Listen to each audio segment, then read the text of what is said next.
हर एक व्यक्ति के पर्सनल भावे ईश्वरेर संगे ताके जोगाजोग राखते हबे। যদি ইউথ আছে কোনো পরিবারে, তাকে ব্যক্তিগতভাবে ঈশ্বরের সঙ্গে তাকে যোগাযোগ রাখতে হবে। তাকে যেন বলতে না হয় যে প্রার্থনা করো, তাকে যেন বলতে না হয় যেন ফাস্টিং করো, তাকে যেন বারবার বলতে না হয়, তাকে যেন শেখাতে না হয়।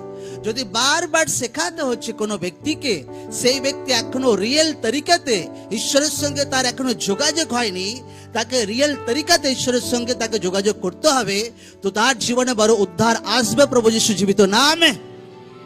আমেন। তো কোন ব্যক্তি সব থেকে বড় উদ্ধার নিজের জীবনে পেতে পারে, সব থেকে বড় ডেলিভারেন্স, সব থেকে বড় ঈশ্বরের হাত নিজের জীবনে দেখতে পারে? কোন ব্যক্তি? যে আত্মাতে, জোর সে বলো, যে আত্মাতে, এবার যে আত্মাতে সেট আছে সে প্রার্থনা করবে কিনা? জোর সে বল হ্যাঁ কিনা? হ্যাঁ। এবার যে আত্মাতে সেট হয়ে গেছে, বলছে পাকা হয়ে গেছে, সে মন্ডলী